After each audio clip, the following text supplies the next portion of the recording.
When we move too fast and we get so infatuated with the honeymoon stage, yeah, we can't see what is.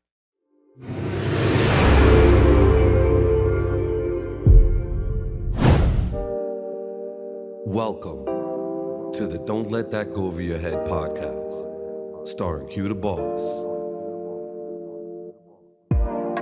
Yo, yo, yo, yo. Welcome back to another episode of Don't Let That Go Over Your Head podcast. They call me Q the Boss. Q the Boss, Q the Boss, Q the Boss. Today we got a special topic, guys. Listen, today I'm talking about the honeymoon stage in relationships. How a lot of people get caught up in the moment, noticing that don't last and that don't preserve a relationship. I've noticed that so many people get so caught up in the honeymoon stage, right? Let's elaborate on what's the honeymoon stage. That's the beginning of a relationship when everybody's putting their best foot forward. That's the beginning of a relationship when everything is innocent. Everything that you that bothers you, you act like it don't because you want the relationship, right?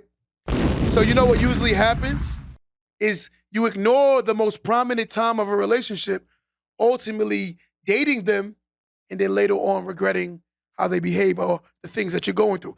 In the beginning of a relationship, that's the time you're supposed to set the tone, right? And so basically you're meeting the representative. But a lot of people don't understand that. When you meet the representative, you ultimately fall for the representative. And later on in life, you be like, damn, like this person never really understood me. We never really had any substance, right? We call that chemistry and compatibility.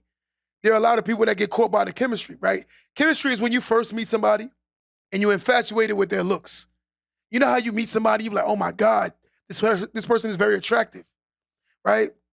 This person is very tall. This person is very sexy. But that chemistry thing don't last. Ultimately, later in the relationship, you notice that the compatibility don't exist. There was never really nothing intangible to help you two grow. So we get so caught up in that, right? The moment in the beginning, right? Someone that understands this, the honeymoon stage is what we talk about. Someone call in right now, 516-253-1150. Let's talk about the honeymoon stage. When you were in a relationship and you got infatuated with the honeymoon stage, but once you really started dating the person, you realize the whole honeymoon stage no longer existed. And now you're stuck or you're in a situation where you're like, oh my God, because there's no more representative. Now you know who you're dating. I think we move so fast, guys. Let's talk about the honeymoon stage. I'm going to give you a scenario what happened to me. I remember one time I was dating a girl, and when we were dating, everything about her I was very attracted to her, physically, right? But I tell people all the time, what preserves long-term relationships is the friendship. I was so infatuated with the looks, I never really got to know the mentality. And that when I didn't get to know the mentality, I started assuming in my own mind that the things would just fall into place, right? And I feel like that's what a lot of people do in relationships. They expect things to just fall in place. There is really no chemistry. There's no compatibility. And this is what we do. We date things that give us chemistry. Oh my God, infatuation. But once you start dating for the long term, you'll see that relationship was never really feasible for you two to get anywhere because we was caught up in the moment.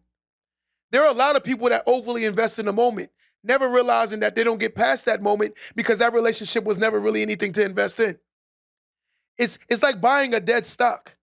The relationship hasn't gotten anywhere because of the fact that you two never really had compatibility. You only had chemistry. She's attracted. He's attracted to her. They're getting intimate. And that's all that happens.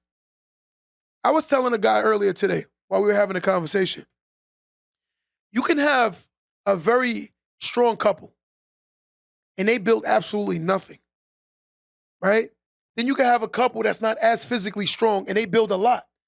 Because a lot of the times we overly look mentality.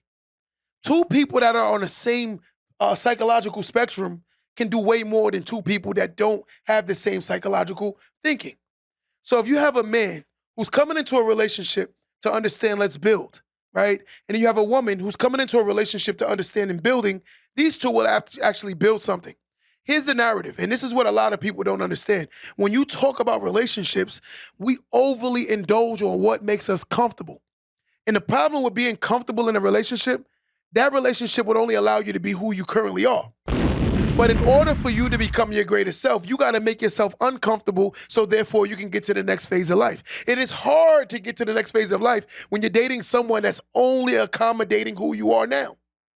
But they're not complimenting the person you want to be. See, we've rolled out the red carpet for who we used to be, but we're not rolling out the red carpet for who we want to be.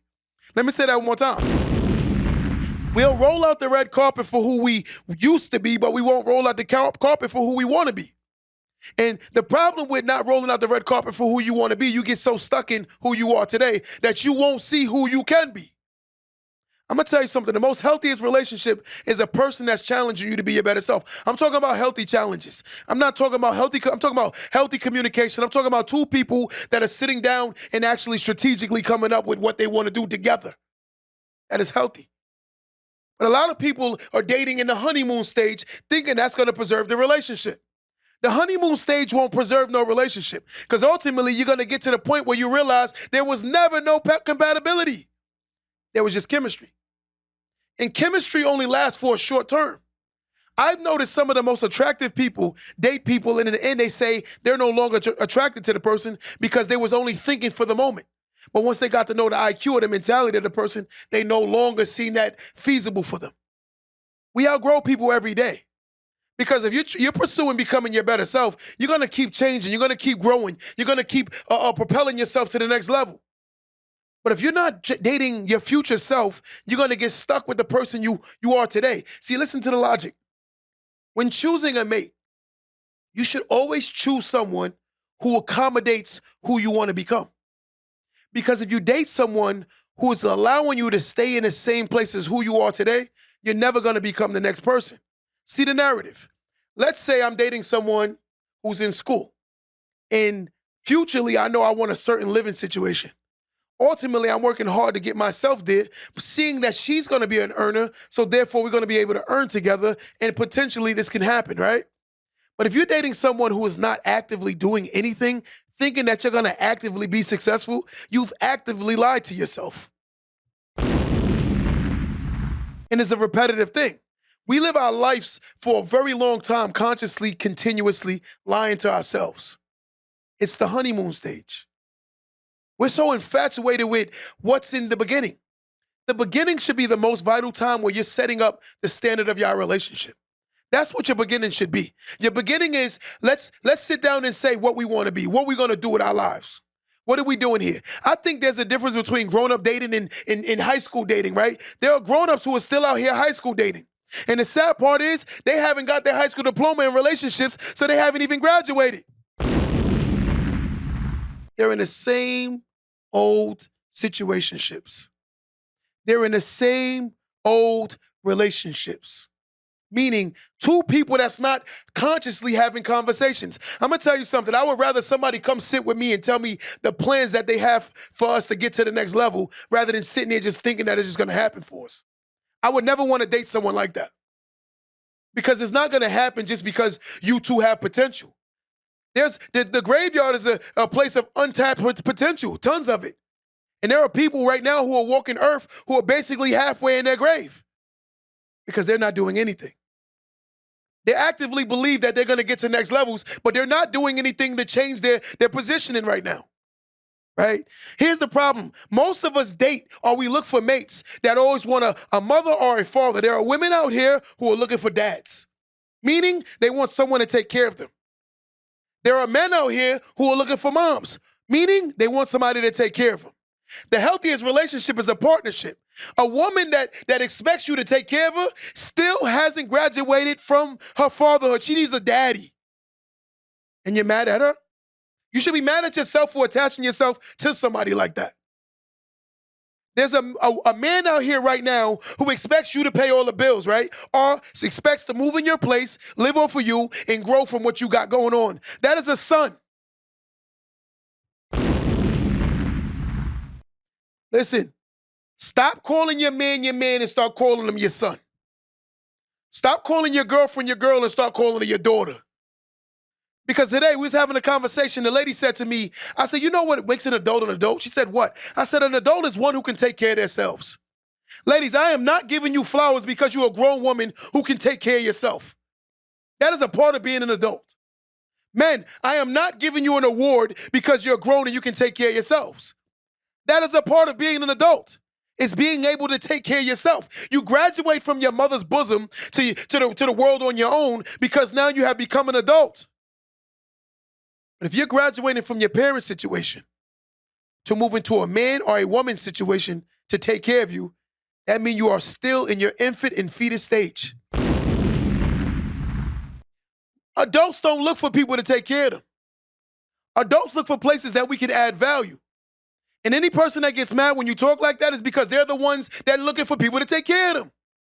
I had to tell a lady the other day, a man is not broke because he can't take care of you. A man is broke because of the fact that you want him to take care of you, so technically you're broke. And he's broke because he believes it. And he's not a man because he can't take care of you. Does that mean he broke? I mean, you're broke. And the sad part is you're using something called reverse psychology. Here's the narrative.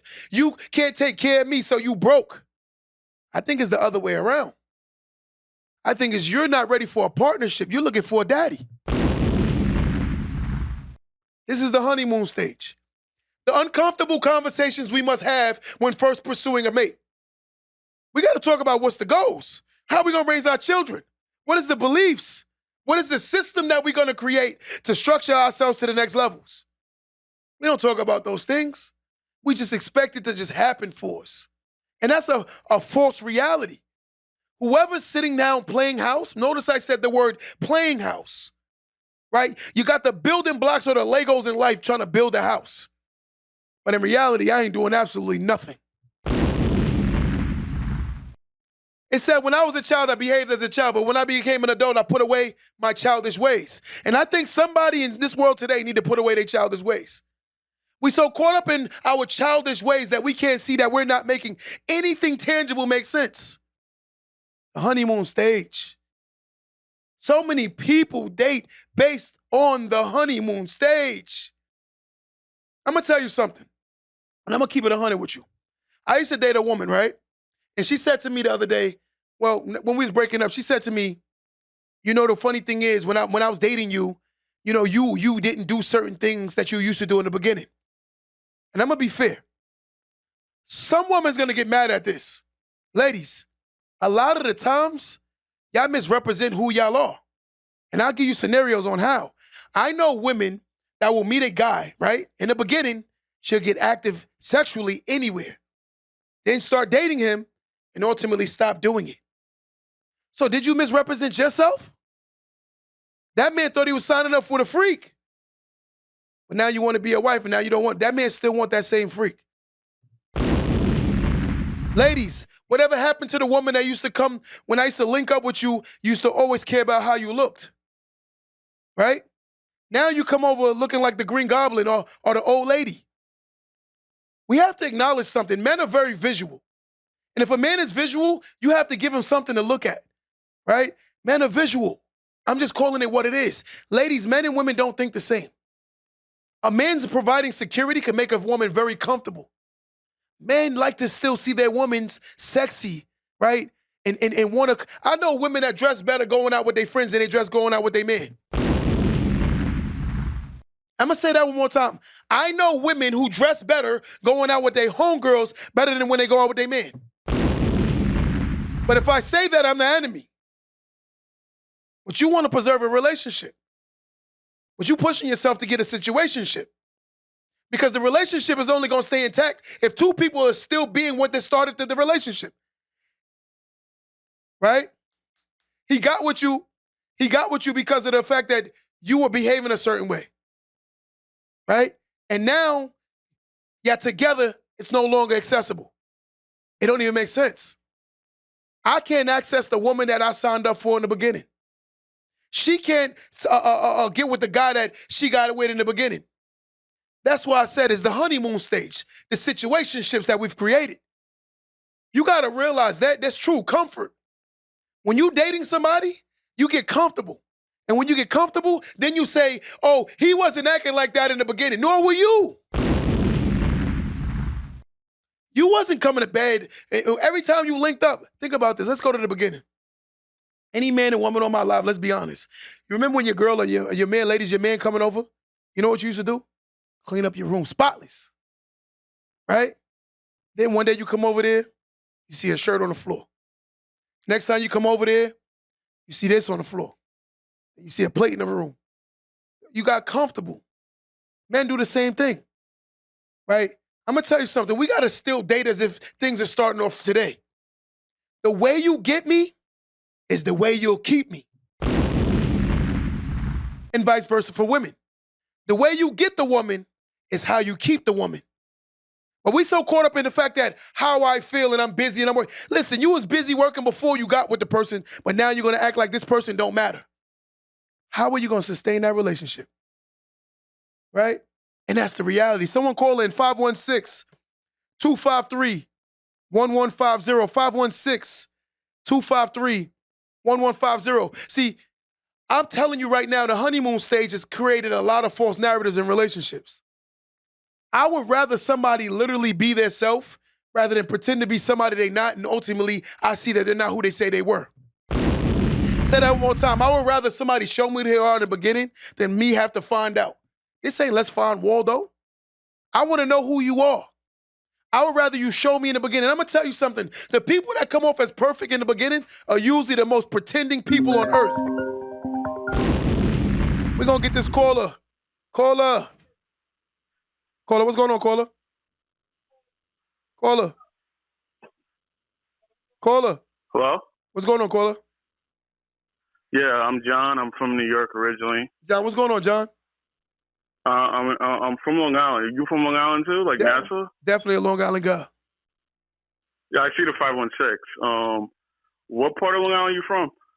We'll talk about that offline, but what's going on? I'm from Nassau County. Yeah, I just feel that like it's weird because I was raised God-fearing and stuff, and just socializing both with females and males alike. I know I'm straight. Okay. I just feel that it's kind of tough because there's general responsibility that's universal to everyone, and then there's a specific way you were raised. And the way I look at Generation X, Y, and even Z, I'm Y. I'm 89. Okay. So I'm kind of like on the cusp of the 80s. So I'm past the crack baby. I mean, well, I'm not really crack baby. I was raised more moral majority, like more of the religious type. So, but I was a geek too. I know geeks is associated with irresponsibility, but not necessarily. We're just good guys. We just like to have fun. We're free spirited. But I do believe in a sense of healthy boundaries and stuff like that. Yes. But then at the same time, like, sometimes my thing is just that sometimes it's weird because it's hard to find people out there nowadays that can get along on an everyday level. You want to be the best version. I want to be the best version of myself, a more responsible, independent version of myself. But then at the same time, I still want to be true to who I am. And not everybody kind of fits that, And I'm being realistic with myself, Like I want to still have a career. I still want to me personally, that's why I say most cases, I think the best relationships is ones who date a mentality and not a look. When I say by dating a mentality is a good person don't look a certain way, right? You can look at a person and assume they're healthy, but really they're not healthy at all. So sometimes when looking and pursuing for a mate, we got to look at the person's mentality more than we got to look at the physicality. I think sometimes we get so indoctrinated by believing that because the person looks like a good person, that don't mean anything. When you get to know the person, that's why you have chemistry and then you have compatibility. I think compatibility is more valuable for the long term than chemistry. I think chemistry is great for short term. Would you agree? Yeah, compatibility is ultimately, and certain people, I read a book when I was at Nassau Community College, and they had a book called Spiritual Compatibility. Okay. I know a lot of people base it off signs, but it's really based on your spirit. Some people go as, I believe in spirit, and I believe in mindset. But we live in a shallow society where women are looking at men based on bodies, when technically it's supposed to be naturally supposed to be the man. I believe that women should have their rights and stuff, but sometimes women overstep their boundaries. Like I'm not for like, women be put in bondage, who without sin cast the first stone type of thing. Mm-hmm. Like I'm not into condemning women, but at the same time, they should have every right to themselves, whether it be Margaret Thatcher, whether it be Hillary Clinton, whether it be Theresa May. You know, all those women's out there, even Cleopatra, even going. But I'm not here for a matriarchy. I think women are naturally powerful the way the Father, Yahweh, God the Creator designed them. Yes. But I think they don't realize their power, and then they have to go on this inferiority contest to make themselves superior. And it's not necessarily. Men and women are powerful both in different ways. Agreed, 100%. We're two different people and we're powerful two different ways because we're created differently. 100%. Some men may have more masculinity. I mean, some women may have more femininity. Sometimes it could be vice versa. But men and women are both powerful in their own way. But you know what it is? That's the way I look at it. What you said is 100% fact. I think society has created this whole separation thing, or creating the separation as far as femininity and masculinity, right? One thing I've noticed is a lot of the times women get their information from women that are hurt and broken. A lot of the times men get their information from men who are hurt and broken. So sometimes you listening to information from people who are not in their right spaces psychologically, right? So now they're telling you that a woman is this or a woman is that. And one thing I will admit, and I'm going to say this, every time I talk to a woman and they tell me what a man is supposed to be, I listen. But as soon as a man starts telling a woman what a woman is supposed to be, the women don't give us the same level of respect. And I've noticed that to be extreme. When we explain what we see a woman being, they get very upset. But when they tell us what a man is, we sit down and listen, right? And I find it to be disheartening, man. It's crazy. Yeah. You know, I appreciate you, though, calling in, brother. Dope conversation, brother. Very knowledgeable. I love it, too. Thank you, man. Thank you. It's just about self-love. It's like loving your neighbor as yourself. It's just a female version of that. And that's where I end it. I love that, bro. I appreciate you, my brother. Right? Listen, dope guy, man. Good conversation. Someone else call in, 516-253-1150. Today we talking about the honeymoon stage. There are a lot of people that's caught up in this honeymoon stage, right? Is living in the moment. We don't date long-term thinking what's going to be of our futures. We just live in the moment and then ultimately getting to the later stage and then realizing that we've outgrown each other. I've seen that happen 1,000 times. I've outgrown relationships. And when I say, meaning you're dating someone and then you realize that it's not even feasible for the next chapter of your life. So I wrote all these chapters before, but now the next part of my book is not going to be no interesting than what it was if I continue with the same person. So if I stay writing the same chapters, I doubt that I'm going to make a motion picture or a great story, right? You write your story. You're the author of your books. But a lot of us don't get an understanding that you have to write the book that you want. You have to write the story you want in your life, but we don't write our stories. We allow life just to happen. You got to author your book, ladies and gentlemen. You got to author your relationships, ladies and gentlemen. You got to sit that person down like, what are we doing? Before you get intimate with somebody, I think you should get more mental with somebody. But yet and still we jump in the bedroom and then we complain about the results. Stop complaining about the results when you're moving too fast. It's the honeymoon stage. You're so caught up in what could be that you're not seeing what is. You're so caught up in what you see that you can't see what is. Ladies, stop chasing these men because of their potential and then getting mad at the fact that his potential never surfaced. Because the problem with rolling the dice on potential is you might not get what you put in. Sometimes you don't get the results. That's how life goes. That's the problem with rolling the dice on potential. When you invest in something, you have to know that good, bad, or indifferent, I'm willing to accept what comes with it. You can't wait till you lose and then cry about losing. You can't wait till you lose, then cry about losing. Because sometimes going into some of the relationships we go in, you know what? He'll be a great man if he started working. That man ain't never worked. You know what? She'll be a good woman if she learned to listen to me. That woman ain't never listened. And now you're mad. Because it's not coming fruition. It's not coming full circle. So you talk bad about every man there is now because of the fact that you made bad choices of the man you chose. I don't think that's fair. You're mad at the women that you've chosen. You're mad at the results. And that's how we live in the honeymoon stage. We get so caught up in the potentials. Right, we need to look beyond the potentials. Potential is not going to keep two people together. I'm sorry. Because there has to be a time limit on your potential, right? Let me say that again. There has to be a time limit on the potential. I got to be seeing that this person is actively working towards what I think they can become more than me telling them what they could become. It's one thing to be pushing somebody, and it's a whole other thing to be dragging somebody to a finish line. I say all the time, I will never drag a dead body to no finish line. It is not my job to beg somebody to be great. At the end of the day, I could relight a fire in someone that is willing to be set on fire. I cannot light a fire if this person is not helping me set this fire. If I'm trying to light a fire in you, right, but you're fighting the fire, how can I do anything with you? How? How are we going to be successful? How are we going to be great? We got to get some more healthy relationships again. Their healthy relationships are subsiding. They're moving on. People believe that the best thing to do to get over somebody is to get into another bed. The easiest way to get over somebody is to jump into another bed. That's what we do. And the sad part about it is we procreate children before we go and leave on. This is a decision we got to make. Ladies and gentlemen, if you're having a problem, I don't think a child is going to solve that problem. You got to think before y'all even get to that level. Honeymoon stage.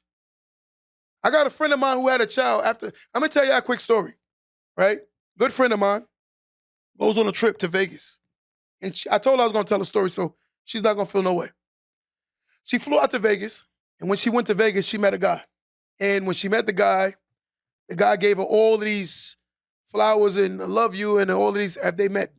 So anyway, I'm lying. Yes, he was supposed to leave the next morning. So they met on a Thursday. He was supposed to leave that Friday morning. She said, why do you got to leave? Because she liked him, she had fun. He was like, I could stay, but I'm not trying to rent another hotel room, right? So she said, you know what? You can come stay in my hotel room, but we won't be intimate, so you can sleep in the living room of the bedroom, the hotel room. So it was a big room. So he said, I bet. So he decides to bring his luggage, stay in the hotel room with her, right? And they get to know each other. So she stayed in Vegas for a week. So remember, she got there on that Thursday and met him that Thursday.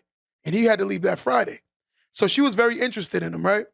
But this is the narrative I want to get to you. Sometimes we create stories in our mind that something is what it isn't.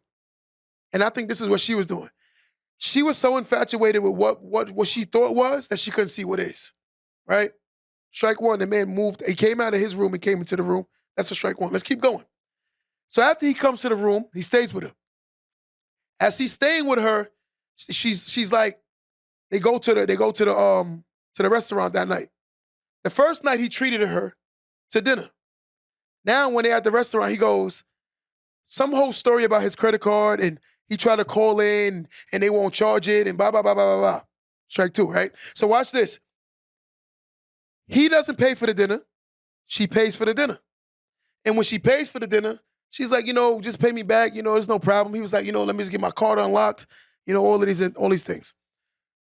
Mindful. That's Friday. Saturday, they chill. Sunday, they chill. Right? They chilling all week. By the end of the stay, she's down another like $1,500, $2,000. Right? She's down a lot of money from going to the crap table, from spending all this money on these things.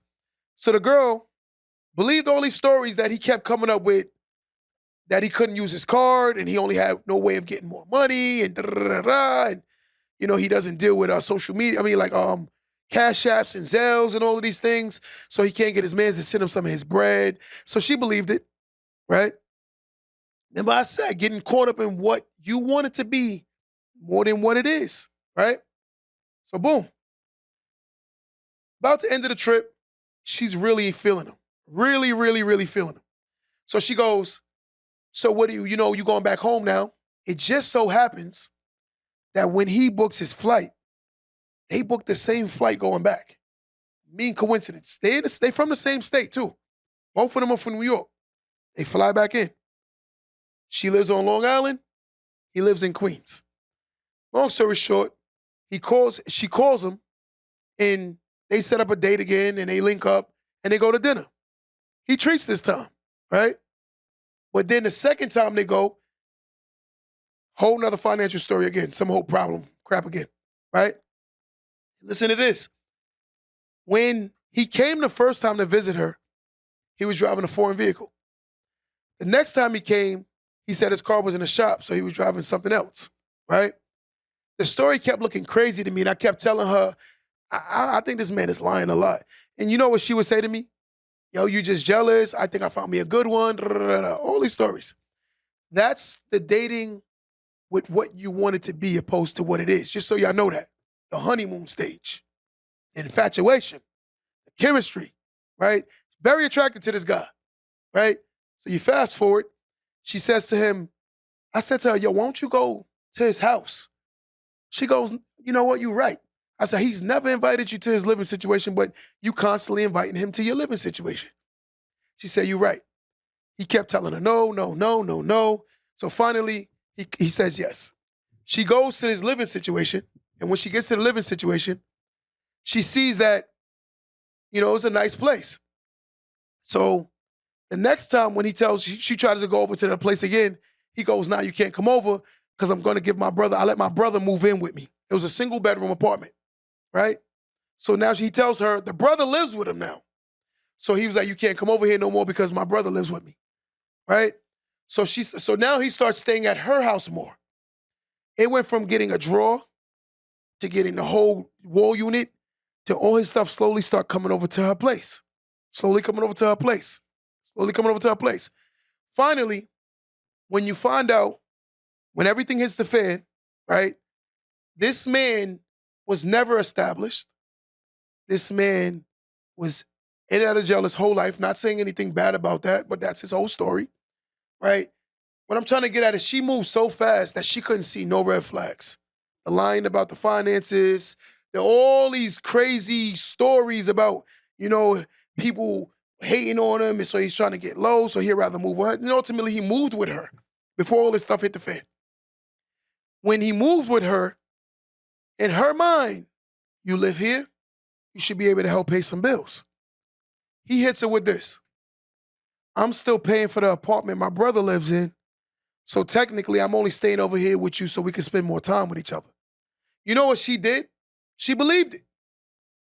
And when she believed it, she gets mad when I'm like, yo, this situation sounds crazy. Oh, you're a friend of mine. You don't want to see me happy. And I'm like, it's not that. I'm like, you're playing the fool. She don't want to hear it, right? Again, seeing what's not, or creating your mind what you want it to be. It's all illusion, right? And I hate to say this, in the honeymoon stage, a lot of people do this. So now, ultimately, he moves into the place. He gets his mail to start coming to the house, right? A child support letter comes. She's like, he told me he had no kids, right? Told her he didn't have no children, right? Even though it's illegal, we're going to call it what it is. She decides to open up the child support letter, right? Mind this. There's an order that's already declared. So that means clearly you've been in court and you established paternity of this child, whether verbally or whether via paternity tests. That's established already that this is your child, right? She opens the letter. This man don't got one kid. This man don't got two kids. This man don't have three kids. This man does not have 4 kids. This man has 5 children. Not only do this man have 5 children, this man is $100,000 in arrears for back child support, right? So she's bawling, crying. And you want to hear the worst part about this whole story? She is currently, at the time when she finds out all of this, she is 5.5 months pregnant with his kid. So look at this. Mine, she is a lawyer who does very well. Very, very well, right? His whole objective the whole time was to manipulate her, to lock her in, so basically to stick his teeth into her to get what he wants. So this man pretended the whole time to be this great individual, ultimately knowing that was the whole plan. By the time she found out who she was dealing with, she realized she got in bed with the devil. And the sad part is this man is super fit, body looks amazing, strong, fit guy. She was so infatuated with the looks. And I kept telling her, stop dating looks. They fade. And the sad part is, looks do not allow you to get to know who a person is. It's only a physical person. That don't mean nothing about their mental sanity. This man has 5 babies before you.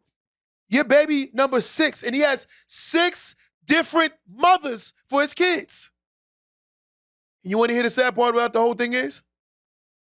She told me the other day, I'm in love with him. Now I said to her, you in love? She goes, yes. I said, look at this. When you look at your life and you expect things to change, but you made this conscious decision, I don't want to hear anything. You allowed the honeymoon stage to allow you to move too fast. You got infatuated with what it looked like it could be. The potential, right? The potential. Oh my God, he is so attractive. Ultimately losing his battle because now this man lives in your house. He's not paying no bills. And I'm going to kill it and leave it more. You want to hear something? She happens to give me the address to the apartment that he said he lives in. I called one of my boys. The apartment happens to be an Airbnb. The brother's not living there, right? The whole time he rented out an Airbnb, had her come to the Airbnb, tell her that it's his place. Then he created a story saying, you know what, my brother had to move with me. He got kicked out of his house with his girl. So the brother lived with him. Meanwhile, neither one of them had the place. I had to find out. I said, yo, give me the address. She gave me the address. I had to look up the address. Something just so told my boy to look up the address. He looks up the address. He goes, yo, that's an Airbnb. And he said, I can rent it tonight. And sure enough, that's exactly what it was, an Airbnb. You see, this is the stories that we go through as far as moving too fast with the honeymoon stage. We get so infatuated with what looked like it could be that we don't see what is. And then ultimately getting mad at the results when you chose a poor decision. You have to be conscious of the decisions that you're making. You got to get to know people. Everyone brings their representative, their A game. This is the honeymoon stage. Everyone brings their A game. And when you realize that you have a lot to lose, you got to be more conscious of the fact that you're making a certain level of decision. Every person brings their A game when you first meet them. It's the representative. The honeymoon stage would always allow you to see what could be. And if you overly look what is, you don't see what is, right? You start looking past what is and start believing what could be. And that's why most people lose. It's the fear of being alone. The fear of being alone. You know, ladies, I get it. You are on a clock, right, to have children. I get it. And I'm going to be honest with you. And I'm going to say this confidently and respectfully. Ladies, I truly believe that you are on a clock and you're looking for the person. But I'm going to tell you something. I would rather let my clock expire as far as having children than be stuck with Mr. Wrong if you're waiting for Mr. Right. And let me say that one more time. Ladies, if I was a woman, I would rather my clock expire waiting for Mr. Right than getting stuck with a child with Mr. Wrong. Because I'm going to tell you something. I get you want children, but having a child with a certain person can be very, very traumatic. And one thing I have to say is genetics pass on, period. This loser of a baby father you got might be the reason why your child don't give a damn about life. This loser of a baby mother, guys, that you got might be the reason why your kid don't care. Because genetics are real. And this is the problem. We don't see that we move so fast in this honeymoon stage that we can't see what is not. It's not a healthy relationship. And then you're procreating our traumas. And then we move on and then we get mad at the fact that we have poor results. You had poor results because you got into a poor situation. Ladies, you allowed yourself to become a situationship. Man, you allowed yourself to become a situationship. Noticing that woman only calls you when it's pay week. She only calls you when it's time for you to get paid. I'm going to tell y'all a secret. And this is the truth. The person that always wants to go out and complains about not going out is always the person that don't pay for anything. Did you hear that? The person that always complains about not going out is always the person that don't pay for anything. This is why they always want to go out. You want to go out all the time because you don't expect to pay. So you basically want to go out on somebody else's dime. Ladies, if you want to go out, why do you never offer to pay? And this is the problem. But if you say these things, you become the enemy. I don't want no woman complaining to me about not going out enough when you can pay for us to go out. Put it like that, right? And then you know what they're going to say? That's cheap. That's cheap, right? That's why so many black people are so broke, because of the fact that we're not cheap enough.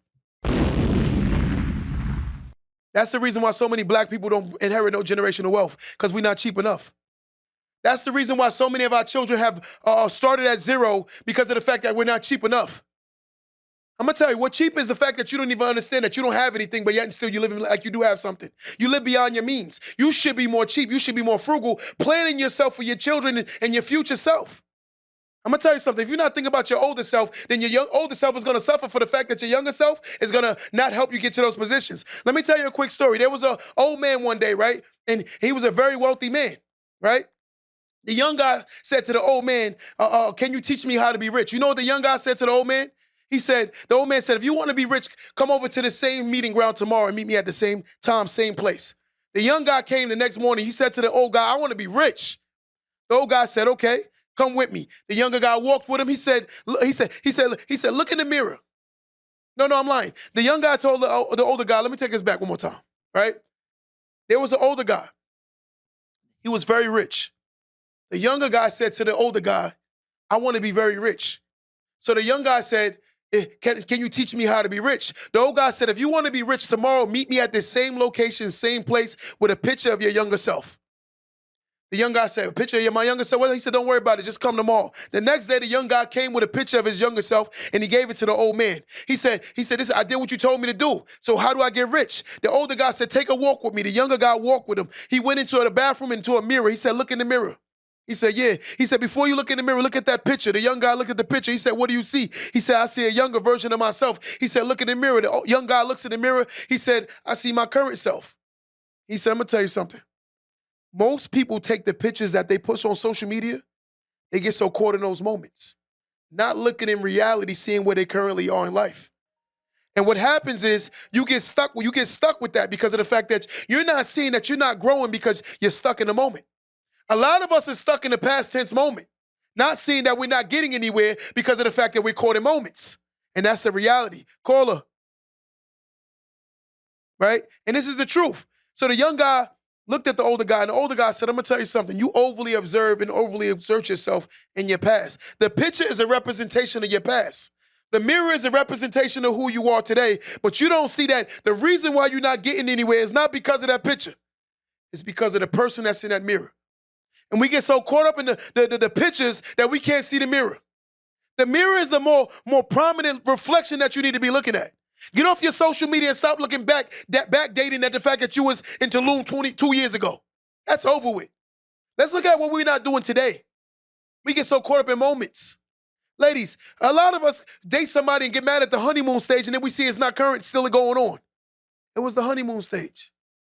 We were so caught up in the moment, not realizing that moments subside and moments move on.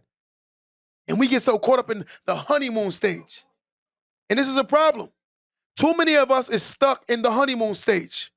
And I have to explain this. I wouldn't want to be with somebody that's not pursuing their better selves now. I'm not going to wait for somebody to figure out that they're not their better self one day, hoping that they figure that they're not their better selves and they ultimately get inspired and want to do something with their lives. I would want to be with somebody that's planting the seeds on their future now. And ultimately something will sprout from the garden of success. If you're looking for a partner, stop making yourself believe that this person who is not doing anything going to wake up one day. I wouldn't waste my time. Because you have to understand that you planted a bad seed, ultimately hoping something sprout from it, and nothing sprouted from it. And now you're mad. You're mad at who? You're mad at yourself. Because you told yourself that this is supposed to happen. You told that man's supposed to be this. You told yourself that life is supposed to be like this. You told yourself that. Y'all never had those conversations. And when y'all had it, he was only saying it to make you happy. The honeymoon stage. Honeymoon stage. This is what we get stuck in, guys. We're so stuck in this honeymoon stage, right? Never seeing us not getting any better. How are you going to get better when you're set in a moment where you're stuck? You got to have those uncomfortable conversations. I will respect a woman that when we go on a date from day one, she tell me what she expects. And ladies, if a man feels uncomfortable with the fact that you're telling him that I need a man and I respect a man that's like this, that means that man ain't planning no future with you. I think you should set your standards from day one. Day one, set your standards. I do not have time to waste. I am not getting intimate with somebody that's not trying to really get to know me, right? I'm not just jumping in your bed. I'm not one of those girls, because if you do that, you will become one of those girls. And that's a reality. Someone call in right now. Let's talk about this honeymoon stage thing. 516-253-1150. One more time, 516-253-1150. Someone call in. Let's talk about the honeymoon stage. Tell me a story that you see that when you were dating, right, you saw that it was just a honeymoon stage. It was for the moment. Some of us don't hold ourselves accountable to none of the decisions we ever made. There are a lot of people right now that never will hold themselves accountable to the fact that the decisions they've made. Let me say that one more time. There are a lot of people who will never hold themselves to the standards and accountable to the poor decisions they've made, right? Sometimes you look at the people you dated and you talk bad about them, but you don't say to yourself that, what made me attracted to this?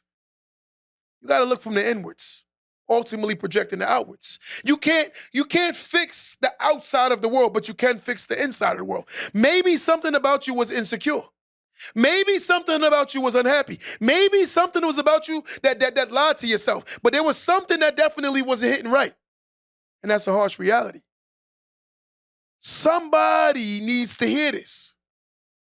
Somebody call in again, 516-253-1150. Once again, 516-253-1150, right? And when you learn about yourself, that's when you can become your better self. A lot of people don't want to learn about themselves. You got to say, you know what? My mom was the type of woman that always tried to take care of men, and now I've noticed that I'm the same person that's trying to take care of somebody else. I'm always trying to fix bad people. And some people are literally attracted to that. It's called trauma bonding. There are women out here right now who really are trying to find men they need to fix because that gives them some kind of value. They feel valuable by helping someone. But I'm going to tell you something, ladies and gentlemen. You cannot help what don't want to help itself. Caller, what's going on, caller? Caller. Hello, how you doing? How you doing, caller? Oh, great. My name is Monica. How you doing, Monica? What's going on? All right. I've listened to you. I don't knock anything that you are saying, but as a child growing up and to the stage I'm at, I'm 52 now, and to where I'm at now. Okay. All my life, I'm gonna tell you exactly what I've seen, exactly what I observe. And I hear you talking about the guys, but from being a child, growing up, not only do you have traumatized women, you have traumatized men. 100% facts. You know, it's both ways. You have some messed up men who didn't have a father figure, didn't know how to treat a woman right. And then you have some messed up women to the fact when they get with these men, they don't know a good man when they see one. Agreed 100%. Okay. But as a child, I'm just going to put it like this. I watch my grandmother. I watch my aunties. I watch my cousins. Mm-hmm. And I've seen the relationship that they was in, mm-hmm. whether it be the teenage stage or in your 20s or your 30s or your 40s. I've seen all that. I've had best friends, and I've had even my enemies, you know. And so I've seen these women go through so much with men, and to the fact I really didn't didn't want to be with one, but I didn't want to be with a woman either. Do you get what I'm talking about? I didn't believe in that part. You wanted to be alone. So basically, because I'm like, where are the good men? But I'm going to put it like this. You might have good men, but they might be good in this area, and they might be good in that area, and they might be good in another area. It'll make them look bad in some other areas. Do you get what I'm talking about? Yes. Like, say, for instance, my granddaddy. He was never at home. He worked. Yes. And the little time he was off, he felt like he should go to the juke joint. He gave my grandmama his paycheck to take care of the kids. He was never there for the children. Mm-hmm. Do you understand what I'm saying? But there was no other signs of other children, when time flew by, passed by. But after working so many hours and making sure all the bills were paid, I mean, that's the type of man I was looking for. Yes. Long as he put the paycheck in my hand, I'm going to make sure the bills are taken care of. So I looked at what my grandfather used to do. Even from the age of 5 on up, I seen what my grandfather did. Yes. My grandmama never complained. She was at home. She never looked her best. She kept her hair either rolled up or combed. And she always had on sometimes she'll dress up, sometimes she have on a gown, because work at home was more work than the man was doing out there. Agreed. She had to raise so many children. She had to cook dinner, make sure his food was breakfast, lunch, however, packed his lunch, dinner. And I guess he appreciates that, and she appreciates that. Grandma never complained. We never heard our grandmama complain. You know something funny though? So, the man that you're describing is a traditional man, right? And yes. a lot of the times when we have these conversations, right, there are a lot of women who are very modern, who expect a man to be very traditional.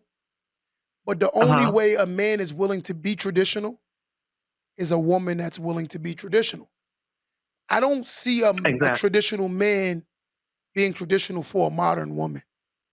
And a lot of times, like you said earlier, there are a lot of men that did grow up without good father figures and great role models, right?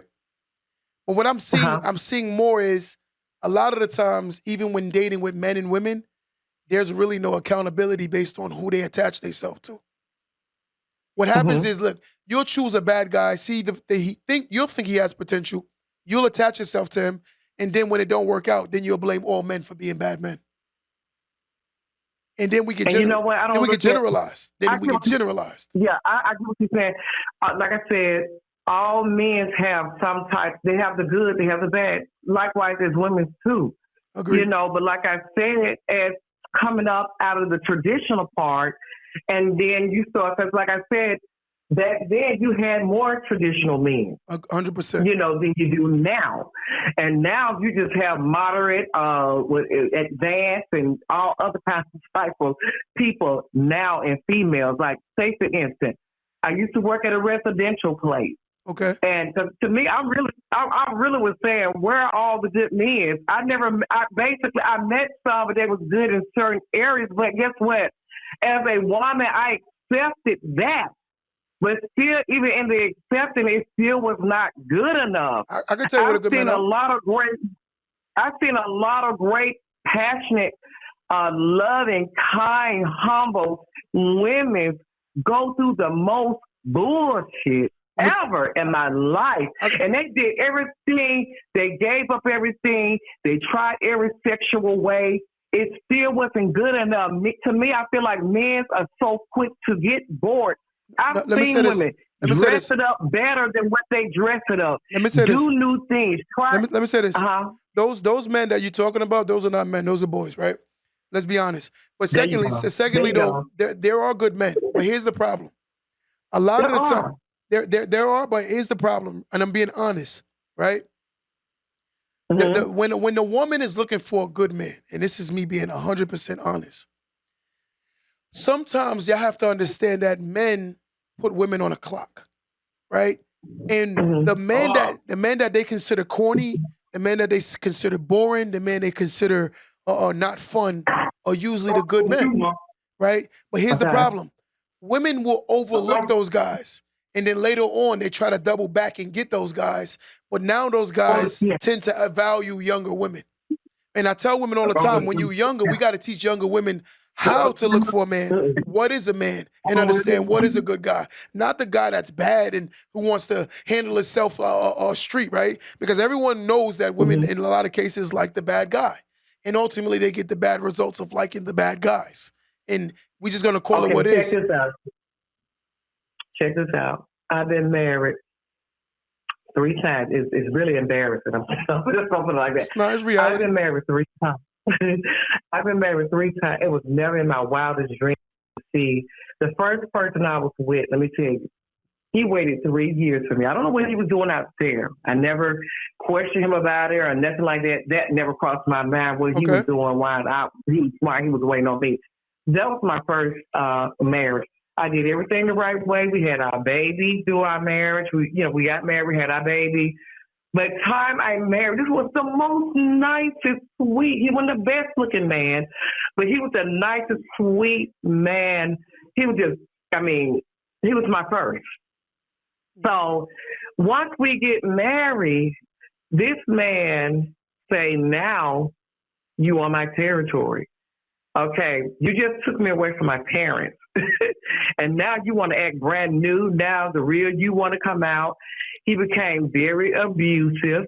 He said, I beat you because he said, they can't nobody blame it on alcohol or drugs. I don't do that. So I'm in a situation, I'm embarrassed. My family don't care, not my mom, but her sisters and everybody. Okay. Because my mom and sister, they live together. They was traditional. When my grandma passed away, she told them stick together, and that's what they did. So my family didn't care because he had so much money, and he was always money. The money talked and the bull walked. Yeah. So I went through that. One day he had me up against the police. Never would help me. They said, we don't get into marriage affairs. Just keep making a paper trail. This is like, I'm like, young. And so they was like, just make a paper trail. And so I made the paper trail. They said, one day you can kill him and get away with it. So that's how life was back in my time. You see what I'm talking about? So this man was a great provider. And the thing about it, I had nowhere to go because family was like, okay, you're married now, And see, back then, my mom and sister were basically like the head person. They pushed the young girls out. Hey, go find a man, go get married.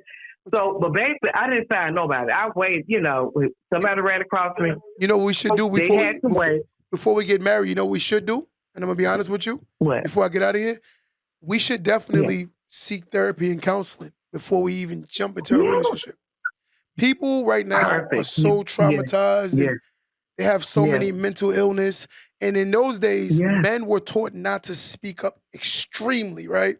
So now you have a lot of men who are broken, bitter, scorned, hurt, traumatized, emotionally unstable. And now you're dating someone like this. And then when you attach yourself to them, you start seeing like, wait, this person has always been that person, but we've always met the representative because we move too fast. But let me go. I gotta finish off this episode, okay? Okay. Remember, I dated him 3 years before we married. Okay. I appreciate that. Now that's the dope story. What I'm trying to say, ladies and gentlemen, we move too fast, and we get so infatuated with the honeymoon stage that we can't see what is. Right? Somebody wowed you. They swept you off your feet. They took you on vacation. Look at the narrative. How common do you think it is for somebody to meet you, right? Spend their whole paycheck on you and religiously do that, right? After you become kind of not the new car smell no more, right, to them. The new car smell is when you first get something. You're washing it every day. You're flossing and cleaning the rims every day, right? But imagine after a time, do you think that person will still see that? Do you really believe that? That's why I said sometimes if a man or a woman comes in too hot and heavy, they ain't gonna stay too hot and heavy because it's unrealistic to keep up that same level of energy. They say keep that same energy. It's hard to keep that same energy when the energy came on too much in the beginning. It's hard to sustain and maintain that kind of energy. And that's a reality. Or we believe that our love for each other is going to persevere. And we're going to win because of the honeymoon stage. I don't look at what could be. I look at what is. I don't date someone that fits who I am today. I date someone who can fit my future self. Because if you know you're growing and the person you're dating is comfortable where they are today, chances are you're going to outgrow the person. And that's a harsh reality. But when you explain this, a lot of the times we get very upset. We got to learn to get out our feelings and start living in reality. I think a lot of us are living in a fairy tale world. I mean, mentalities are very delusional. Man, you cannot make a person be someone they're not and they don't want to be. Ladies, you cannot force a man to be something that he don't want and something he cannot be. In my book, right, it's called The Art of Reprogramming the Mindset. There's a chapter where I talk about the horse, the zebra, and the donkey. And the reason why I talk about the horse, the zebra, and the donkey, and it's an analogy. Stay with me on this narrative. And I want everybody on my live to answer this question. A horse, a zebra, and a donkey. If a race happens, what moves the fastest? A horse, a zebra, or a donkey? Which one moves the fastest? Right? I want somebody to answer it. What moves the fastest? In my book, I talk about a horse, a zebra, and a donkey. In a race, what moves the fastest? Let's see what somebody say. Someone wrote the horse. Give me one more person. Someone said the horse, right? Give me one more person. Got two horses, right? So let me ask the second question. So the horse comes in first. What comes in second place? The zebra or the donkey? The zebra or the donkey, guys? The zebra. Everybody saying zebra. A zebra. Let me see one more person say zebra. Okay. What comes in last place? Donkey, right? Donkey. Let me see somebody say donkey. Donkey. There's a reason why I'm saying this. Stay with me. Donkey, right? That comes in last place. Everybody on my live right now, and I want you to answer this question. What is the other name for a donkey? What is a donkey also known as? What is a donkey also known as, guys? Ass. And the problem with most men, they're losing because they're out here chasing the ass. The slowest animal they could possibly chase, they're chasing. The donkey. And this is why they're losing. They're not chasing the stallion. They're not chasing the thoroughbred. They're not chasing the person that's actively pursuing their greatest self. They're chasing the slowest one in the race. And then we lose. Let's get out of the honeymoon stage, guys, and start learning that you are what you choose and you are what you attach yourself to. If you want to be great, strive to be around someone greater. Stop chasing what makes you comfortable and learn to get around people that make you uncomfortable. Uncomfortable people become their better selves, right? Again, the book is out for those who don't know. It's called The Art of Reprogramming the Mindset. This is my book. It's on Amazon. It's on Barnes & Nobles. It's on Walmart. It's everywhere. It's called The Art of Reprogramming the Mindset. Let's reprogram our minds and learn that you are the decisions you make. Till next time, guys, don't let that go over your head.